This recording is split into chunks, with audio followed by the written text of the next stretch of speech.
let's move on to the breaking news that we, got over the weekend. I believe it was Sunday afternoon or Sunday morning, maybe like right around noon, I think it was, right? Drew Brees, or his kids rather, in a really kind of cute Instagram video. I enjoyed it. An enjoyable Instagram video announced that Drew Brees will be retiring after 20 years in the NFL, 15 of those with the New Orleans Saints. Napo, my question to you is, where does Brees rank in terms of quarterbacks all time in NFL history? That's a tough one. He definitely drew the short end of the stick. No pun intended. With teams. I think the Saints did a good job at giving him offensive weapons, but they were even worse at putting a defense together than the Packers are, and we know how much the Packers have struggled on defense. Like, if your quarterback is throwing for 5,000 yards, I think 3 straight seasons in a row, and you make the playoffs once, you're doing something wrong. He's an all-time talent. I think he just falls just outside of the top 5 for me. I think at 6 or 7, you have Brady, Peyton, Montana, Favre. Like, I think that's like Elway, 5, Elway, and then you still have Marino. I think Brees is no doubt a top 10 quarterback of all time. Like, if someone tells you differently, they're wrong. People all over ESPN, they were all saying he's not, which I was surprised. Like, he's first ballot Hall of Famer. The amount of statistics this man was putting up is ridiculous. What does he have? 5, maybe more 5,000 yard seasons? No, it's 5. It's 5. Oh, I was right. Yeah. Most all time too. It's not close. Who's the next closest person? I bet you Mahomes will be up there when it's all said and done. Mahomes will be up there, but right now it's not close. No. I don't think any other player has more than 1. I don't think Brady has more than 1. I think it's Brees 5, everyone else 1 or 0, and that's ridiculous. That is ridiculous. And okay, you can say that he had to throw that much because his team was always behind, or they needed to put up points to make up for that garbage defense. Well, yeah, but he could have also missed all of those throws and they just got blown out. But he has one of the, if not the greatest completion percentage in the history of the NFL, where he's led the league multiple times at above 70%, which is ridiculous. I think if he's not in your top 10, you need to reevaluate your top 10 list. He is, no doubt in my mind, a top 10 quarterback of all time. I don't know if he cracks top 5. If you are one of those people who think Mahomes deserves to be in the top 10 over Brees after 3 seasons, please stop watching football. But I think we are going to see the impact that Brees had on the Saints this upcoming season. Yes, he definitely declined in his last few years on the Saints, but he was still completing passes at an incredible rate. I cannot see Winston and Hill coming close to just becoming that leader that Drew Brees was. Unfortunately, even with his retirement, the Saints still take on a lot of dead cap, which hurts them to even, we're really not going to be able to see what the Saints could do without Brees, just because they have to lose so many players to get under the cap. But what I'm excited for that he retired is that, I don't know if you saw, but just like hours after he retired, he came out and said that he's going to be a football analyst for NBC. Which is, he is, in my mind, one of the smartest quarterbacks to ever play the game. I think. Yeah, no question. Yeah. I think you saw, like, over the last decade or so, we probably saw the 5 smartest quarterbacks to ever play the game in Manning, Brady, Rodgers, Brees. Like, that's 4 of the top 5, I think, smartest quarterbacks of all time. And then I think should throw Marino in there as well. And, you know, to watch him be a football analyst, he's not really that far away from the game. And, you know, I wouldn't be surprised in a few years if he comes back as like a quarterback coach or an offensive coordinator after he's been analyzing football for NBC for a few years. Yeah, I've got him probably at number 10 all time. I think he just cracks number 10 all time. I don't even think his legacy, though, is going to be what he did on the football field. I think, obviously, he did really great things on the football field. You know, he's the first ballot Hall of Famer, no doubt. You know, I think there's no questioning that. But I think when I say not even on the football field, it's just kind of like, look at what he did for the city of New Orleans and for the team. The Saints were like so just average, you know, even below average when he got there. And you know, obviously in 2005, the Saints go 3-13. You know, obviously Hurricane Katrina happens, and it's kind of like the whole entire world is crumbling down on that city and that state. Brees comes in the following year, and they make the NFC Championship game, go 10-6, lifts them back into relevancy. He made the playoffs 9 out of 15 years that he was there, which is, you know, that's pretty good. It's not terrible. I mean, that's off the top of my head, that's 60% of the time that he's there. And I think 4 of those seasons that he missed were 7 and 9 seasons where the defense was like ranked dead last. So how much of the blame can you really put on Brees for those performances? Yeah, well, if you're Aaron Rodgers, you can overcome that. But Saints, you know, made the playoffs one time in 12 years before he was there. You know, he turned the Saints into like a top 5 organization overnight. You know, even if they're not making the playoffs, they were always a solid team. You know, they went through their trials and, you know, tribulations, stuff like that. But, you know, just looking at even some of his numbers here, over 80,000 passing yards when he retired was the most all time. That'll be overtaken by Tom Brady this year. But at the time of his passes. Yeah. At the time of his retirement, most all time. You touched on it. 5 seasons of, I just looked it up. 5 seasons of 5,000 plus yard passing seasons, most all time. No one's got more than 1. Patrick Mahomes has 1. Brady's got 1. Manning, Marino, they all got 1. Jameis, I think Stafford's got 1. Famous Jameis even has 1. Oh yeah, he does. No one's got 2, and the fact that he has 5 is just ridiculous. Second most passing touchdowns at the time of his retirement. He's got 571. Brady's got 581. Never won the MVP, but 2-time Offensive Player of the Year. So it's kind of the same thing. And I mean, he was a first-team All-Pro. And a first-team All-Pro, yeah. And, you know, won Super Bowl, I think it was, let's see, 5, 6, 44, I think it was in 2009 against 43 or 44 against Peyton Manning. You know, so you beat another fellow Hall of Famer in the Super Bowl. That's pretty impressive. That epic Tracy Porter pick 6, pointing out to the crowd, that was a great moment. And that was obviously great for that franchise. And I just kind of look at him and I think of everything that he did to turn around that franchise. And I think whether you think he's a top 10 QB or not, you know, the legacy that he left on that team, on the city, in the league, he was good for 4,500 plus yards every year, 40 plus touchdowns. He didn't really throw a lot of interceptions. He always had a high passer rating.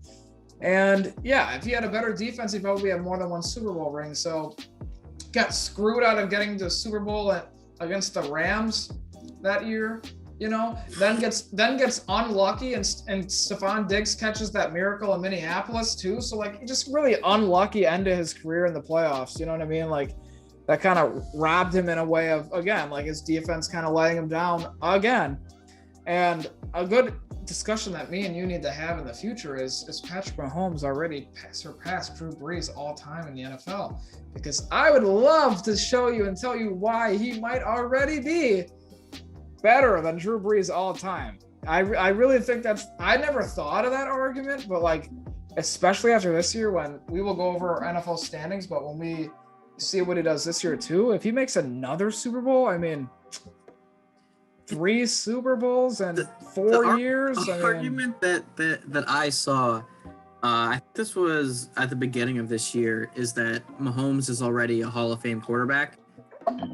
And okay, I understand where you're coming from, he's won a Super Bowl MVP and then regular season MVP. But at the point where I was seeing this, 2 seasons. So is Joe Flacco a Hall of Fame quarterback? Is what I would say to them, because he's got 1 Super Bowl and he had a very good regular season that year. If it's the argument comes down to is, after this season and then what he does next season, is Mahomes a Hall of Fame quarterback? And if the answer is still no, he is not taken over Drew Brees in all time at all. Well, I'll tell you this: if he wins another Super Bowl this year, I'm sorry, he's over Drew Brees for me. Because you look at what he's done in the regular season, you look at what he's done in the playoffs, you look at the fact that his quarterback rating, I think, is the highest all time in the playoffs right now. Yeah, that'd be a good discussion. He's bad in the Super Bowl, though. He is bad. He is Aaron Rodgers. So much but bad. Here's bad compared to who? Because does anybody play great in the Super Bowl? I mean, Tom Brady doesn't even play great in the Super Bowl. He's been to 10 of them. Exactly. So he's been a 10, and even he probably still gets jitters. I just think that quarterbacks in the Super Bowl are kind of. Super Bowls tend to be defensive games, besides the game where the Eagles beat the Patriots 40-something to 38 or whatever with Nick Foles and Brady threw for over 500 yards. But I see what you mean, though. I'm pretty sure, but Mahomes is I don't want to take anything away from him, but because he's, in my opinion, the best quarterback in the game of football right now, but he has more interceptions than touchdowns, I think, in the Super Bowl. And that's essentially what Rodgers is in the NFC Conference Championship game. And I don't think that should take anything away from him, but I think it's something to think of when you're comparing quarterbacks and how much of an impact did he have on winning these games? Mahomes, okay, I need to give him credit where credit is due for this past Super Bowl, and his stats don't look good, but his receivers dropped, I think, 2 touchdowns off of the most insane throws I think I've ever. Not to mention, we've never seen a quarterback run for his. I don't think I've ever seen a quarterback run for his life on every single snap like I saw in that game. I was so frustrated because I love Patrick Mahomes, and I was so frustrated because I could not believe. I knew the offensive line would be an issue, but every play. That much of an issue, yeah. Every play, even on shotgun formation plays, they were in his face. Not even just when he was dropped. So I wanted to look at how Drew Brees did in that Super Bowl against Indy, right? Played really freaking well. 32 of 30, 32 of 39, 288, and 2 touchdowns. Outplayed Peyton Manning. Really got nothing out of the running game. Not good in playoffs. Not to mention, they were down 10-0 at one point, and he came back and they scored 13 unanswered points. And then, they just shut out their Colts the rest of the way. Yeah, I mean, Lance Moore, going really far back now. But yeah, Lance Moore, Joseph Adai, I remember him. Dallas Clark, gosh, going back to my elementary school days right there. Dallas Clark was a stud, dude. I remember that guy. But final point, though, for me anyways on this is that Drew Brees is, first ballot Hall of Famer no matter what. And Patrick Mahomes will be better than him all the time after this year. Well, I have a question that Mahomes is, in my opinion, I think he's going to pass every quarterback except Brady in all time. I just think he's off to such a fantastic start with an MVP and a Super Bowl. And his team gets better every year. I don't they're printing out money. I have no idea how they keep signing all these players. They get the guard yesterday, Joe Thuney or whatever his name is. How? But they did lose both of their. But you know what? Mahomes but you said his cap hit wasn't that. I don't know then. I don't know where the money comes from. I don't think he restructured. I think so the way that his contract was. It's a signing bonus, right, or whatever. A player bonus. It's only $7 million, and then it goes up a lot next year, obviously. Yeah. But he's signed to a pretty good contract when you look at it. The Chiefs have an opt out when he's 30, where they take on 0 dead cap, And I'm gonna assume that Pat Mahomes is gonna be playing at an MVP level until he's at least 30. And then if he, declines or God forbid, like gets a career-ending injury that like he can never come back from or can't like play at the MVP level again, like they take on 0 dead cap when he's 30. Granted his cap hits are going to be like above 40 mil for the foreseeable future until that point. But they set up this contract saying like, hey, quarterbacks tend to decline, around 30. Or that's like, if they're playing at a high level at 30, 31, they'll probably play at that level for a while. If they decline around that, they're probably not going to be worth 48 mil a year, and you could essentially cut him for nothing and resign him. This is a little bit off topic, but from the Drew Brees thing, but it kind of ties in because we're talking Drew Brees, we're talking Patrick Mahomes. I think the big thing for Mahomes is going to be is like, we see guys who are, I think Mahomes' greatness is more based off his talent right now than his IQ. He just said last year he just figured out how to read defenses pre-snap. So like, I think who is he always compared to? Patrick Mahomes. Who does everybody compare his skill set to every single time you watch him?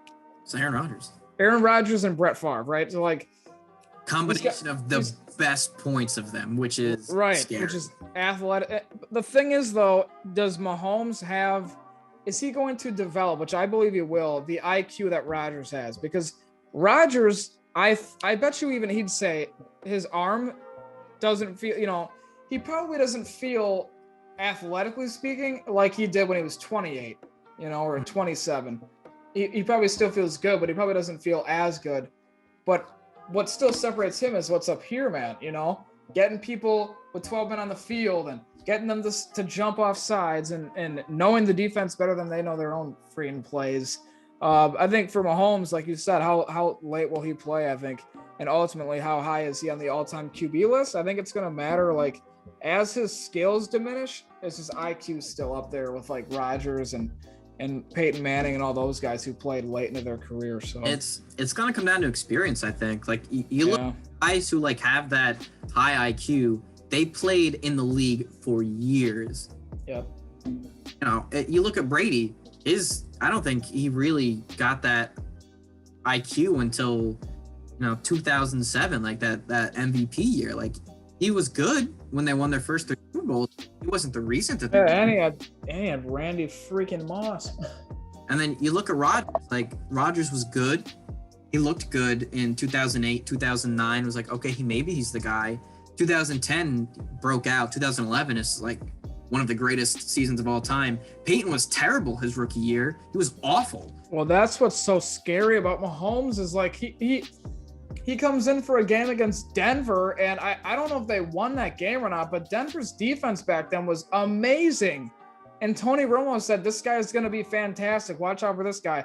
He comes the next year, wins the MVP. I mean, like, he doesn't struggle like these other guys did. It's scary, man, because he's only going to get. Should have made the Super Bowl if not for a phantom offsides call and all that. Well, he was offsides, but like if he lined up like 3 yards. I know, but it's just like, it's like the old, like, do they do this to LeBron James or like, do they call that against Tom Brady's team? I just don't know. I don't like to be the conspiracy guy here, but I'm just saying, I just don't know. Three in a row. Three in a row. And then they complete, and then Brady is just completes like 4 straight third downs. I was so frustrated. I'm like, how do you let this happen? 3rd and 15, Gronk's wide open. 3rd and 10, Julian Edelman, and they don't see the ball in overtime. So yeah, could have been 3 in a row, but it wasn't. But he's only going to get better, and that's what's scary. And that's why, like you said, I think he's going to end up surpassing everybody besides Tom Brady, depending on where Aaron Rodgers ends up as far as rings. But let's move along. Let's go to our guy, Aaron Jones. Over the weekend, signed a 4-year, $48 million deal, $13 million signing bonus. I was unable to find, I'm not sure if you have this number, how much of that's guaranteed. It was still blank when I looked it up. I don't know how much is guaranteed. I know that I'm going to say it's in the $20 million range, just under half. I think the signing bonus is normally roughly around what's the guaranteed, but The thing that I'm impressed with about this contract is when you look at it at face value, it looks like it's 12 mil a year annually, but then when you take a deeper dive into it, it's only 9.5, and then the rest is made up in incentives. And if you look at his market value according to SpotTrack, it was 14.6 mil. Oh, You have a guy for 9.5 mil. You're essentially saving 5 mil there. That's a huge steal. And where I thought that he should have been if the Packers wanted to retain him was between 8 to 10 mil a year annually. And then the rest of that money is made up in incentives. And I am pretty sure that incentive-based contracts, the incentives do not count towards the cap. So the Packers save a decent amount of money there. And, bringing him back, like, he's a top 5 running back in the NFL, in my opinion. And I would say that he's a top 5, maybe, top 10 just offensive talent in the NFL. And I am so excited to see what he does with the Packers. Just, he is, I understand the hesitation to pay running backs because they normally tend to dip off after their rookie contract. Yep. He hasn't really gotten many attempts. Like, he doesn't have too much wear and tear on his body. Especially when you compare him to the other guys drafted when he was drafted, like Leonard Fournette's got 760 attempts. McCaffrey's got 680, and he missed it like the entire season, and he's got more. Yep. Cook's got 770. Mixon's got over 800. The only two that are close, just based off of playing for 4 seasons, is Kamara and Kareem Hunt, and both of those players were essentially in a heavy 2 running back set. Kamara with Ingram for 2 years, and then Hunt with Chubb this last season. And like, he's still under both of them. I think Jones I think he's still going to be getting around the attempts that he gets, where these guys are probably if they're running back ones, you normally see them getting around like 300 attempts plus. Jones is probably going to get like 250 at the most, because then you got Dillon in the backfield. Like, I'm really excited to see a Jones and AJ Dillon backfield. Yeah, no, I was, I think like a lot of people moved on emotionally from Aaron Jones at one point. I was kind of like, we talked with Robin way back when, and he was kind of the same mindset. Like, it's time for Packers fans, I think he said, to move on from Aaron Jones. And that was kind of like the mindset I had. Like, I love Aaron Jones. I think Aaron Jones is a high character guy. I think Aaron Jones is a high production guy. I think he can do it all. He can do it in the backfield, running the football. He can catch the ball out of the backfield at a pretty high clip, and doesn't fumble all that much either. And has gotten better every year that he's been with us. But with that said, even though I was ready to move on, I was really, really happy that we re-signed him. I think, like you said, he was without question a top 10 free agent in this class. Like, whether he's a running back or not, regardless of position, he was top 10, and he's getting paid like a top 6 running back because he is the 6th highest paid running back as of right now after that deal. And you look at some of the guys that are above him, and they're already on the decline in their careers, and they're older. And I just I like the deal for the Packers. I really do. I liked it. I'm happy that he got the money as well. He deserved it. He's played really, really well. It's unfortunate that he was kind of banged up at the tail end of last year. Well, hopefully he's able to be healthy for us moving forward. I think that's going to be a big part of, his success here in Green Bay, and how we end up looking at this contract in the future. Like you said, running backs tend to tail off and kind of get worse after that rookie running back deal, but he doesn't have the miles on him that a lot of those backs do, like you were saying. So even a guy as great as Ezekiel Elliott, who fought for his deal, got a huge deal, I think the biggest deal in running back history at the time, and has kind of, hit a downward spiral, and that's kind of blown up in their face. And I think that if they could do it over again, they wouldn't do it again. But we're looking at a deal that was like 20 million more than this one is. So I think you look at his market value was just over $14.5 million, and we got him for, what'd you say, 9 plus, a few more really in base salary. It's $9 million a year about, and it's not really, what it looks like at 12. I think for a guy that's just severely underrated as well, even as good as he's been, he's never talked. When do you hear him being talked about as the best running back in the league? Like, really never. Only Packers fans, and I don't even think we say that he's like the best in the league. I wouldn't. I would say Cook is, but I mean, I think it's still up there. And back-to-back years of 1,000-yard seasons. Had just like an outstanding year in 2019, obviously, like had 19 total touchdowns. So, I mean, the guy was just balling, dude. He's only 26 years old. I like the deal. I was surprised that we got it done. I was happy that we got it done. I'm glad that he's going to be on the team. I think, like I was saying to you off the air, the happiest guy on this team when that happened was definitely Aaron Rodgers. You betcha. And another thing is, like, you look at Twitter, like how many guys on the Packers tweeted in support of Aaron Jones getting that deal. Like the teammates love him. You know what I mean? He's clearly a great locker room guy. His teammates love him. The fans love him. The saddest part, and maybe the only sad part about this, is that we won't be getting Jamal Williams back. That does hurt.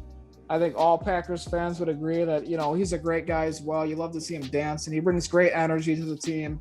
He said he wanted to be a lifelong Packer. It's not going to happen, I don't think. Who knows? Goody could work some magic and bring him back on a lesser amount deal. But I think, I hope Williams gets a deal somewhere where he's going to be more utilized. But I'm excited to see, what we do. The one thing I will say about this deal is that going back to last year's draft, everybody made a big deal about us drafting Jordan Love, right? The backup quarterback at, I believe, the 26 spot, because we moved up, right? Yeah, moved up 2 spots. Yeah, so the 28 then. Or we moved down. Sorry, or we traded up to go from 26. 20. Okay. So yeah. So the one thing I would say about this then is that looking back at the draft, everybody had an issue when we went and got that backup quarterback, right? Jordan Love. I think the thing that kind of confuses me now is, like, why did we draft AJ Dillon? Like, is it a difference of scheme? Because, like, if you look at it, we draft a quarterback to back up Aaron Rodgers, right? We don't get him any help. We draft Jordan Love. We don't get help on the defense. Then we go and turn around and we get who everybody assumed was going to be the future for us at running back, right? I mean, when you draft him that high, and he had really good things said about him. And then you go and give this money to Aaron Jones. And it's like, so what was the point of drafting that running back? I would have rather us gotten a guy on the offensive line or a receiver in the 3rd round or something like that. Or I believe we drafted in the 2nd round, or, a guy on the defensive side, and just kept Jamal Williams as the backup. Like, I really, really don't. Maybe they were anticipating Williams wanting more money, and obviously he's going to be getting paid more than AJ Dillon. Maybe that's it, but, like, I don't understand really the idea of drafting it's almost like the quarterback drafting the successor and then paying the guy that's already there, so that the guy that you drafted will sit as the backup for the next 4 years. That, I think, is something that is kind of confusing. I don't know what your thoughts are on that. Yeah, I think that they definitely assumed that one of the two were going to leave, if not both, in free agency. And regardless of what either of two got in free agency, Dillon was going to be cheaper than both of them. But if you look at the way that the Packers have utilized Jamal Williams as RB2 behind Jones, he's averaged 125 carries a season. Like, Dillon is still going to get a lot of work. Like, I would not be surprised to see him get more than what Williams was getting. Like, I wouldn't be surprised to see him getting 150 attempts and Jones getting like 200, 225. And I think they could seriously be close to having 2 like 700 plus yard guys. And if you have that good of a running back tandem and a running threat, it's going to take so much pressure off of Rodgers, especially because Bakhtiari is going to be hurt. and Corey Linsley is gone, and there is no center right now on the roster that I feel comfortable playing. I don't know when Bakhtiari is going to get back. I think the initial assumption is sometime in December. So you lose, essentially you lose 2 all-pro offensive linemen that are fantastic in pass block, probably the best at their position in pass blocking. And then you bring back a top 5 running back with a bruiser of a back behind him. I think that's going to help the offensive line out a lot because Jones makes so many guys miss, and then Dylan will just run you over. He's only better. Like, we saw him improving throughout the season. He didn't get many attempts, but he's so strong. In every attempt that I saw, it looked like he was improving. And especially in the Bucks game, and I wish they ran Dylan more in that game because I think the Packers could have won if they didn't shy away from the run game. Dylan was carrying like dudes on the best run defense in the league. And you have those 2 polar opposite type of players. I would have loved to have seen a Williams and Dylan backfield. It would have been cheaper, but they're very similar types of backs where Jones is the complete opposite of Dylan. And I think they're going to complement each other very well. And I would not be surprised to see both of them averaging over 5 yards a carry. And, I also wouldn't be surprised to see Jones lining up at wide receiver a lot more to get him involved more. Like, my ideal offensive grouping would be to have Jones and Dylan in the backfield, and then you have Tunyon at the tight end spot, and you have MVS and Devontae out wide, and then you motion Jones into the slot, and then the defense is not going to know where the ball is going to go. You have the best wide receiver in the NFL on one side. You have a top 10 deep threat on the other side.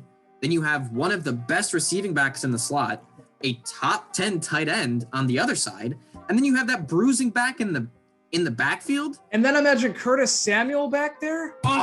And Curtis Samuel back there. And then you still have that threat of Rodgers running the ball. I don't care that he's going to be turning 38. He is still a threat to get you 5 to 10 yards on just a broken play, or let's design an RPO. We saw a few of those this past season. Yeah. At the time he passed it, he never did it himself, but he still has mobility. And I think that having the RB1 and RB2 be Jones and Dylan, it's going to open up a lot more for that Packers playbook than Jones and Williams did. I think Jones and Williams are a lot more similar than Jones and Dylan.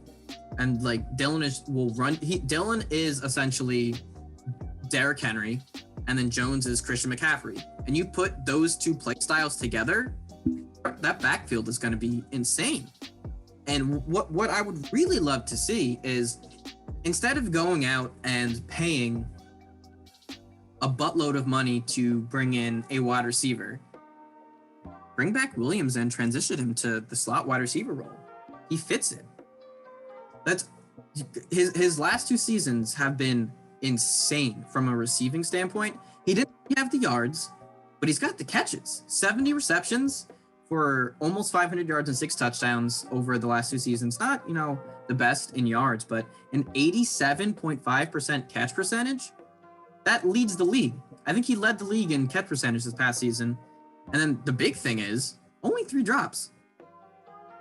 Like, that's been a huge problem for Packers wide receivers over the past few years, even including Devontae.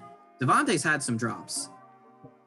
And then you bring in a guy who doesn't fumble, doesn't really drop the ball, and he was a top 5 receiving back graded by PFF in 2019, and I would not be surprised if he was this past season. And you put him at the slot, and he could be that Curtis Samuel, Tyler Ervin type of player. He's not as fast as them, obviously, but I think he would bring a whole lot of receiving from a receiving standpoint back to that offense. Like this is my petition to have the Packers bring back my favorite player, Jamal Williams, and make him our slot wide receiver of the future. Hashtag Jamal Williams is a great receiving back, and he should be a slot wide receiver. I wouldn't mind seeing that. That was a very long hashtag. I wouldn't mind seeing that, but I'll say this hashtag. I don't see it happening. Let Jamal Williams walk so we can sign Curtis Samuel and put him in the slot. Instead, I'm okay with it but I love Jamal Williams. I love me some Jamal Williams, but I still am shooting for Curtis Samuel. But yeah, no, I think you said it well though. Jones is gonna be a great part of the offense, and I'm glad to see him back. You know, there's I think just what surprised me the most, man, is like after he rejected that deal from us earlier this year, which would have put him in the top 5. He's 6th right now, but top 5 highest paid running backs. I just assumed like, okay, he wants to leave. Like, but I read up on it, and I guess he wasn't, satisfied with the guaranteed money, which was around like 12 million, which is a little low. I mean, that's lower than the signing bonus. That's why I think his guaranteed money might be up near like $20 million. I think he switched agents. I think his agent now is Drew Rosenhaus, who's agent for a lot of big players. He made bank the past 2 days. Yeah. I think his players made like $250 million in contracts. The dude's everywhere. He is the agent of the NFL, and so many reports had him going to the Dolphins and even Chicago, which was the nightmare scenario for me. I really hope Williams doesn't go to Chicago because I don't want to see any of our guys go there.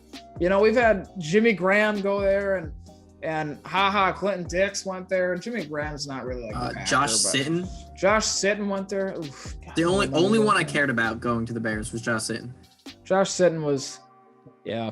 I liked Clinton Dix too, but he kind of his time wore out here. But yeah, I was surprised. I would say from 1 to 10 on a scale of 10, how surprised was I? I'd put it like a 7. I mean, like I said, I was pretty much moved on from him being on the team, but I'm glad he's back. And, teams usually have hesitancy to give running backs big money, but I think, especially with how the contract is structured, this is a team-friendly deal. So I think, when I speak for most Packer fans, I think when I say that we're happy to have Jones back, Jamal Williams will be surely missed unless he comes back. I will be very, very excited, and hopefully we can talk about him coming back here later on in the year. But we definitely wish Williams a great career elsewhere, as long as it's not with a division rival.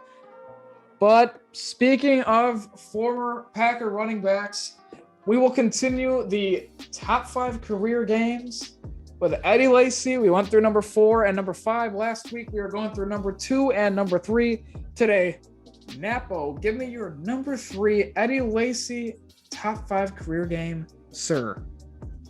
All right. My number 3 game for Eddie Lacy was in the 2013 season during the time where Rodgers was injured. So this was actually the game Rodgers did get injured. November 4th, 2013. Rodgers goes down very early on in that game, and Seneca Wallace comes in. Oh. And we all know how that ended. He had 114 yards passing and 1 interception.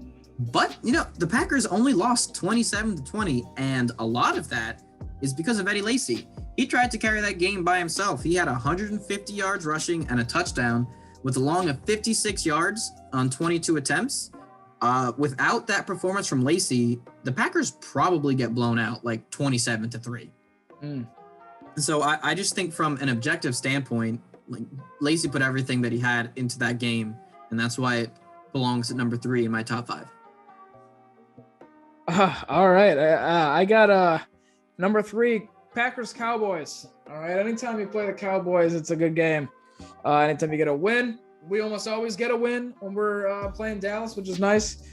And by the way, hashtag Des Bryant did not catch that ball. Hate to tell you, he didn't catch it. All right. We won this game 28-7, and Eddie Lacy was a big part of that. 24 rushes, 124 yards. He had a touchdown. Just notable defenders on that Dallas defensive line and just the defense in general. They had DeMarcus Lawrence, who is, I'd still say a top 10 defensive lineman, even today. Sean Lee at one point was the best. Sean Lee was either the best or a top 3 middle linebacker. Obviously, he was playing in the era of Luke Kuechly and Bobby Wagner. So probably like the third Prime. best. Yeah, probably the third best middle linebacker in the league during his time. Morris Claiborne was decent. You know, he's a pretty solid, you know, before he got into his thing. And a lot of other good guys there. He also had a catch 24 yards. All right. So that's pretty good. You know, the big guy could move. So a good game for him. And I've got that at my number 3. It's kind of hard to go into detail with these games because, I mean, it's just this is what he did and this is who he did it against. And this is who was, you know, the opponent. But let's get number 2 for you. So my number 2 game is also a game against Dallas. It's a different one. In the same year as my number 3. In the playoffs? 2013. I was debating putting this one at number 1, but I think that he did have one or two better performances than this one. But this is the game where Matt Flynn and Eddie Lacy orchestrated a 23-point second-half comeback to defeat the Cowboys and to keep the Packers' playoff hopes alive. If they lose that game, they don't make the playoffs. But Lacy ran for 141 yards. I almost said touchdowns. 141 yards and 1 touchdown with a long of 60 yards on 21 attempts. Also, he totaled 4 receptions for 30 yards with a long of 34 yards. So he really didn't do much with his other catches. He had a catch of 6 yards, probably a screenplay that got caught in the backfield. But the big thing for this game was he scored the game-winning touchdown as I think the clock expired. He scored, it was a 1-yard touchdown run to give the Packers the victory 37-31. And, you know, I want to put this out there. This has nothing to do with Eddie Lacy, but I started Matt Flynn in fantasy when he had this game, and I regretted it up until the end of the game. Or second half. He was terrible. And then he had 4 touchdowns in the second half with him. Did he win you the game? Oh, yeah. Oh, yeah.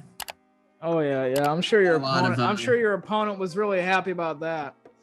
I've always had a lot of faith in Matt Flynn to come back to help the Packers win some games. So, hint, we should do a Matt Flynn one next. Yeah, you guys should vote Matt Flynn.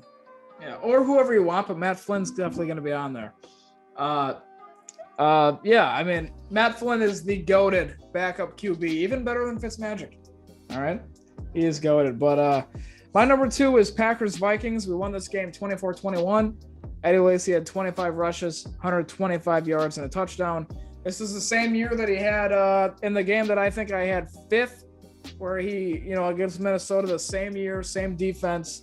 He had over 100 twice on this team, so he just loved playing the Vikings that year, I guess. I think he did every year. I think he did. I think just Packers running backs love playing the Vikings. Yeah, well, they love playing us as well. And the defense again had Brian Robinson, Linval Joseph, Sharif Floyd, Everson Griffin. I mean, again, like I went through the list before. I mean, Anthony Barr, Chad Greenway, Harrison Smith, just a great defense. Like statistically, they weren't great that year, but like they had a lot of talent. So I'm not sure what it was, but this was against a rival. You know, our record was 8-3 after this game. So anytime you beat a rival, it's just a great time. And yeah, dude, I mean, we love playing them, but they love playing us just as much as we love playing them. I mean, Adrian Peterson, surely, I'm sure if you asked him, would say he loved playing us. Dalvin Cook seems to love playing us as well. And that was my number 2. So we'll do our number 1 Eddie Lacy game of all time. This one has been, a joy to do as well. Not quite as much to go. It's a fun trip down memory lane. It is a fun trip down memory. You know what it is a trip down memory lane to realize that Eddie Lacy didn't have all that many great games. I mean, he was like a very, very solid running back that we were missing for a long time. And I think maybe we possibly overrated him a little bit. I think, top 10 running back, he might have been in his prime, but I kind of wish he was still in the league these days though, because I liked Eddie Lacy. I liked him a lot. Yeah. He was fun to watch, and he was a tank. So like Cheesequake. He was just cheese. That's right. But yeah, so we'll do our number one game for him next week, and then we'll put out the poll, sometime before then to see what you guys want us to do for the next top 5. Matt Flynn might or might not be one of the 4 options in there. And then obviously comment below if you want anybody else. We got Chad Johnson, Terrell Owens, Randy Moss, Peyton Hillis, Chad Pennington, Byron Leftwich. I'm just lifting anybody out of the Vinny Testaverde. I mean, literally anybody that you guys want to see. Greg Jennings, Donald Driver, Pat Connaughton. Oh yeah, basketball as well. Ryan Braun, Prince Fielder, anybody. So make sure you put those in there.